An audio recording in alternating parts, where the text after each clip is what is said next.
बिस्मिल्लाहिर्रहमानिर्रहीम। खातिन हज़रात, अख्तर अब्बास का सलाम पहुँचे।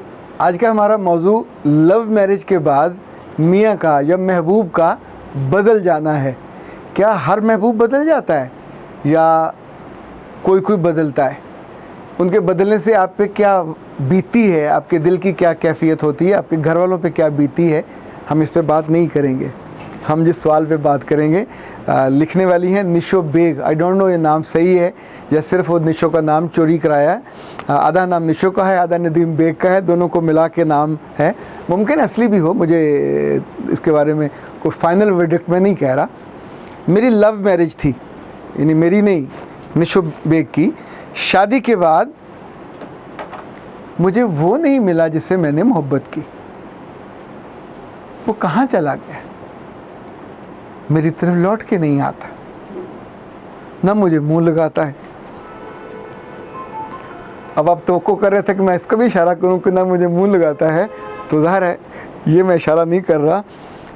मुझे देखता है तो मुस्कुराता नहीं है। साल भर पहले मुल्क से बाहर चला गया, अभी वापस आया है तो आके टेलीफोन है, उसके दोस्त हैं, उसकी ज़िंदगी है, अपनी ज़िंदगी में मस्त है, माँ है, घर है, नए घर की जगह है, नए घर की तामीर है, हर चीज़ है, पर मैं नहीं हूँ। निशो बेगम, बात यह है कि आप एक टिपिकल अफसानों की कहानियों में रहने वाली लड़की हो जिसने अपनी जवानी या नौउम्री ख़वातीन के डाइजेस्ट पढ़ के गुजारी। देखिए, ख़वातीन के डाइजेस्ट में तो होता है कि उसने ऊधे पुले नीले पीले कपड़े पहने हुए मुस्कुराता हुआ, और उसकी जिबीं और उसकी पलकें और उसके हाथ, और वो आया और आकर उसने देखा और उसकी निगाह और उसके बालों की लट वहीद मुराद की थी और आप पे वो फ़िदा हो गया और उसने आपके हाथ और एक एक चीज़ को देखता गया और तहसीन करता गया। ये शादी से पहले की वारदातें होती हैं, शादी के बाद ये नहीं होता, क्योंकि शादी से पहले की कैफियत और होती है। वो बारिश से पहले की कैफियत है। जब बारिश ज़्यादा बरस जाए और बंदा भीग जाए तो उसके बाद ज़ाहिर है कैफियत बदल जाती है। अगर आपने तुगलक ड्रामा देखा हो तो आपने नोट किया होगा कि हलीमा सुल्तान को जीतने से पहले उसके वालिद से, उसके भाई से, लोगों से, किस किस से उसने नहीं लड़ाई की। कहाँ हलब के जाके शहजादे से और बादशाह से भी लड़ पड़ा। अच्छा, जो ही हलीमा उसकी ज़िंदगी में आ गई तो अब वही तुगलक था जो उसकी बिना अधूरा महसूस करता था। तो अब उसके अंदर एक सुकून आया। अब उसको घर छोड़ के वो 6-6 माह लड़ने चला जाता था, रोज़ आता था, रोज़ चला जाता था, कभी ज़ख्मी होके आ रहा, कभी कुछ। अच्छा, बीच में कभी कभी वो अपनी बीवी पे धाड़ता भी था कि तुमने कबीले की रवायात और कबीले का उसका ख्याल नहीं किया, या तुम बच्चों के इस मामले में तुमने ये कोताही की। लेकिन जब दोनों इकट्ठे बैठते थे, अपने कमरे में जाते थे, और वो जो खैमा था सरदार का, तो वहाँ मेरा ख्याल उससे स्वीट मोमेंट उनकी ज़िंदगी में नहीं होता था, क्योंकि वहाँ कभी वो गुस्से से नहीं जाता था। वहाँ जाके उसने उसकी गाल पे हाथ रखना होता था, वहाँ जाके उसने उसके माथे पे बोसा देता, उससे जो वहाँ बात करता वो इतनी डिसेंट, इतनी पोलाइट। ये ज़िंदगी है। जो नॉर्मल समझदार मर्द हैं वो वक्त के साथ साथ शादी के बाद जब आप अपने काम पे चले जाते हो, अपने कबीले में चले जाते हो, तो फिर आप पे घर की ज़िम्मेदारी होती है, फिर आप पे माँ बाप की ज़िम्मेदारी होती है, फिर आप जिस दफ्तर में काम करते हो वहाँ की ज़िम्मेदारी होती है। No, you are a earning member. अब आप एक लिफंटर से और सिर्फ मोहब्बत करने वाले वेले आशिक नहीं हो, you are a responsible person. So जो तसव्वुराती लड़कियाँ हैं वो इस तब्दीली को सोच नहीं पाती, अडॉप्ट नहीं कर पाती। उन्हें लगता है कि ये जो परवाना है इसको तो हमारे गिर्द घूमते रहना चाहिए। बीबी हो, अगर वो घूमेगा तो जल के फना हो जाएगा। अम्मा भी जूते मारेगी, अब्बा भी गालियाँ देगा, इवन घर में मजाक का निशाना बन जाएगा कि तू जन मरीद अभी ब्याह के लाया है और उसके पल्लू से बंधा हुआ है, जाता क्यों नहीं है, मर्द बन। अच्छा, मर्द बनने का मतलब ये थोड़ी होता कि जाके पहलवानी शुरू कर। मर्द बनने का मतलब होता है take the responsibility, accept the challenges. और अब तुम ज़िंदगी की गाड़ी के ड्राइवर बनो। जो बच्चे बड़े होकर मर्द नहीं बनते हमेशा नामर्द कहलाते हैं। जो लड़कियां अपने मर्दों को, अपने महबूबों को मर्द नहीं बनने देती, रिस्पॉन्सिबल लोग नहीं बनने देती, घर से बाहर नहीं जाने देती, दूर नहीं जाने देती, काम नहीं जाने देती, एफर्ट करने लगे, मेहनत करने लगे, तो आप बिल्कुल घबरा जाते हो। और अगर ज़रा सी उसकी तवज्जो बदल गई है तो आप गिले शिकवे भी करने लग जाते हो।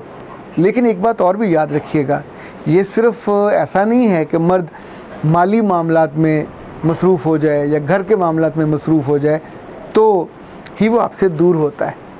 इसकी वजह लड़की भी बनती है, क्योंकि जब आप वक्फे से मिलते हो या अफेयर में होते हो, ताल्लुक़ में होते हो, फियांसी होते हो, तो तब आपकी बाइंडिंग और तरह की होती।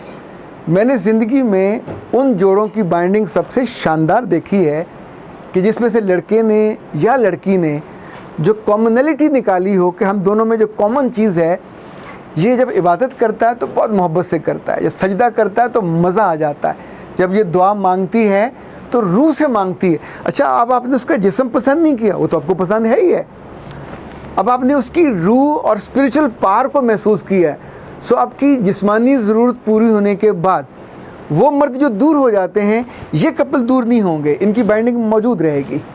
ये जब आपस में बैठेंगे तो दुनिया की बेहतरीन चीज़ों का भी जिक्र इनके पास होगा, बेहतरीन इंसानों का जिक्र भी होगा, बेहतरीन वाक़यात भी इन दोनों को आते होंगे, आपस में शेयर करेंगे।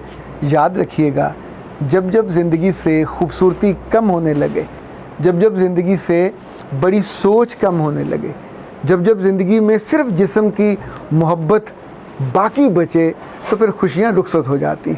वो मोहब्बत पूरी हुई, वो ज़रूरत पूरी हुई, तो फिर आपके साथ उसकी अटैचमेंट, उसकी बाइंडिंग, उसकी वो जो ताकत के साथ आपकी तरफ मकनातीसियत खिंचाव होता है, वो ख़त्म हो जाता है, वो कम हो जाता है। इसलिए मैं तो बहुत स्ट्रॉन्गली और बबांगे दोहल कहते हैं ज़ोर से ये कहता हूँ कि लड़कियाँ अच्छा सोचें, कभी छोटा मोटा उल्टा सीधा हो भी जाए तो भी अच्छा कहें, क्योंकि जो आप कहोगे, जो आप सोचोगे, जो एक्सप्रेस करोगे, आसपास वाले वही डिक्शन, वही जुमले इख्तियार करने लग जाएंगे।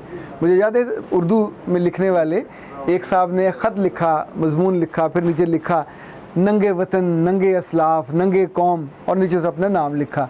तो लोगों ने उसका नाम नहीं किसी ने याद रखा, सबको ये याद था नंगे वतन, नंगे असलाफ और नंगे ख़ानदान। तो याद रखिए कि जो आप मुंह से निकाल देते हैं वही बयानिया या इजहारिया बन जाता है। तो अपना इजहारिया शुक्राने का रखें, अपना इजहारिया जुड़त का रखें। वो दूर है, आप उसके करीब हो जाइए। वो आपको कम याद करता है, आप थोड़ा बढ़ जाइए। जब जब आपके करीब आए तो प्यार से, गिले से, शिकवे से नहीं, तो उससे बात कीजिएगा कि मैं आपकी ज़िंदगी में आई हूँ, थोड़ा वक्त मेरे लिए। जब आप यहाँ होते हैं इट्स इनफ, पर कभी कभी मुझसे बात भी किया गया, जब फ़ोन पे भी अपनी जो ज़रूरत है, अपनी जो तलब है, आप उसको बयान नहीं करोगे, उसे बताओगे नहीं, या उसकी इम्पोर्टेंस उसको नहीं दिलाओगे कि आप मेरे लिए कितने अहम हो। कल भी थे, अब भी हैं, आइंदा भी होंगे। शिकवा मत कीजिएगा। अख्तर अब्बास को इजाज़त दीजिए।